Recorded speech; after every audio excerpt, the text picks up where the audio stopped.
be building a chicken feeder, and we're going to be using 4-inch PVC. I know there's a lot of YouTube videos out pertaining to chicken feeders. Ours is going to be a tad bit different. But first, before we get started, we're going to take a measurement because it's going to be a vertical chicken feeder, and it's going to be placed on the inside. And this is going to be for dry food. And eventually we'll make one for water as well. So I'm going to get a vertical measurement for the feeder going on the inside of the house.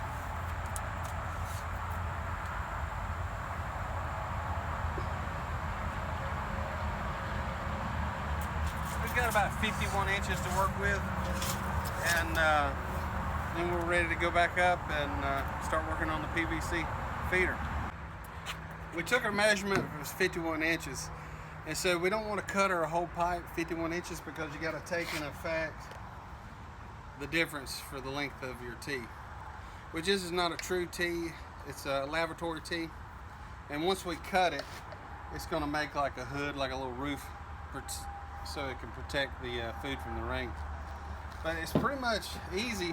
The reason I say mine's just a tad bit different, it's less pieces and just a little bit less expensive, depending on where you buy it from too, obviously. But here we have 1, 2, 3, 4, 5, 6 pieces, and I've already cut mine.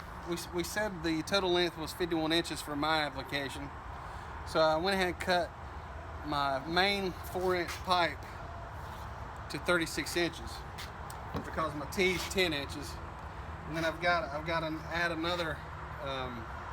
This is from the stock 4-inch, which I cut, because what I'm going to do, I'm going to put that on the bottom, and then I'm going to have my bottom plate on here. And this is just, I think this is like for pressure testing for home use. But so I've already cut it, and all I did was use a miter saw and cut my PVC. And make sure you get all your measurements and everything before you start cutting, and definitely wear your safety glasses when you're cutting using your miter saw. It just takes a second. That's it, and we'll put it back together. Okay, we're gluing our pieces together. First, I'm going to use my primer. And I don't guess you have to glue it together, but I think it'd be a good idea, seeing I'm nasty against in a chicken house. That way the food will be sealed up and you won't get any moisture in there that don't have to be.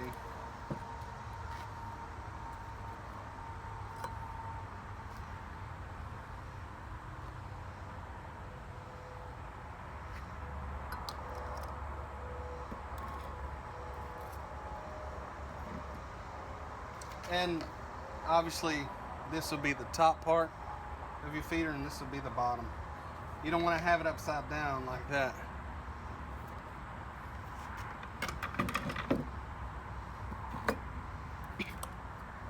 And I'm just using just regular PVC cement, nothing special.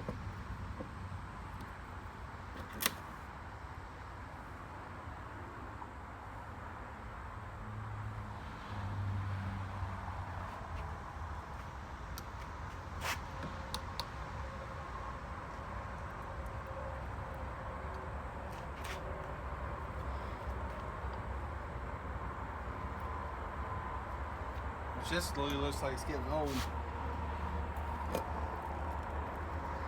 And just press that all the way down to where it's flush. I don't know if you can see that. You don't want to go too deep because, well, yeah, I guess you can. Flush or push it all the way in, either way.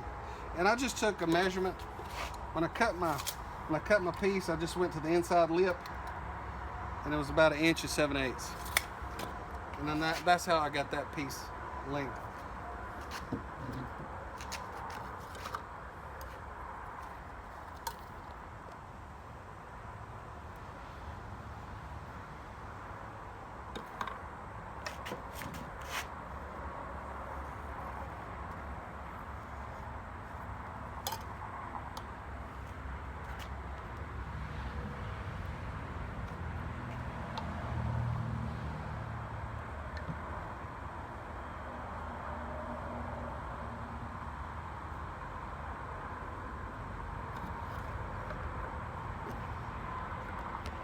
All right, so there's your bottom.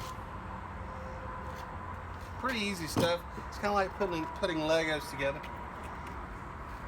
And this piece here, this is a 3-inch to 2-inch. And I've noticed a lot of people, they'll buy another 2-inch pipe and glue in here, but you really don't have to. You want to go in the top. This is being the top. You just drop it in there, and you don't have to glue it or anything. Once that feed goes in there, it'll set, and once it fills up the bottom hopper, it'll come up, and then it'll make resistance, and then it'll stop feeding you out. All right, so we're ready for our next piece of pipe right here. So we'll do the same application.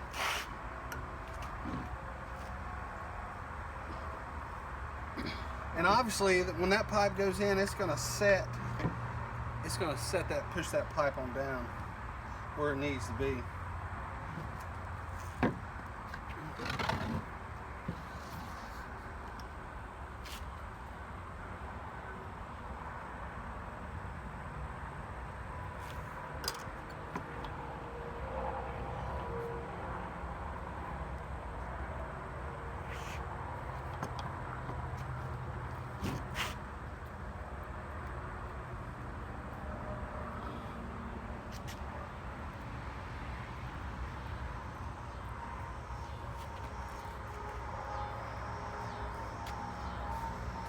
All right, I'm going to set this on the ground so I can push it all the way down.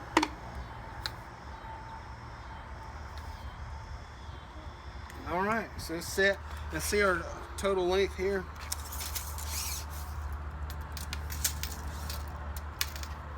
That's 44 inches, so we said 51, so that'll give me some room where I can bring it up off the ground if need be.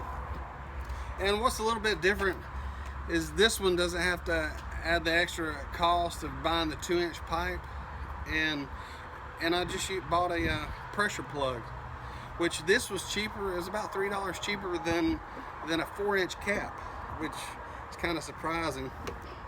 So you just put your cap on there, and then that keeps predators, raccoons, or anything like that from, getting in your food. But hopefully they don't get in your food anyway, because obviously they'll be inside the pen then. But that's pretty much it. And then we're going to cut this right here where it's a little bit easier for the chickens to get in. All right, so we're going to fill up our hopper. We've got everything glued together, and we're pouring the feed in from the top.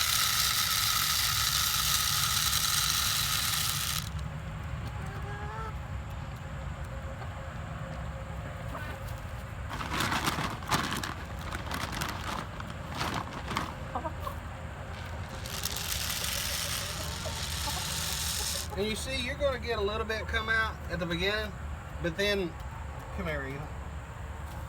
Show down in there. Once that resistance is met, you got to back up just a little. I don't know if you can see that or not. But once that resistance is met, it's going to fill the tube on up. All right, Ethan, what do you think of our chicken feeder now that's complete? It's good. You fill it up all the way to the top without it spilling out. That's right. And it carries more food instead of that old one right there. Show them how to take the lid off. So you unscrew it. You unscrew it right here. And then just pull the plug. Boop. And there's your feed. And like I say, you get a little bit on the ground when you initially fill it up. But after that, it's good to go.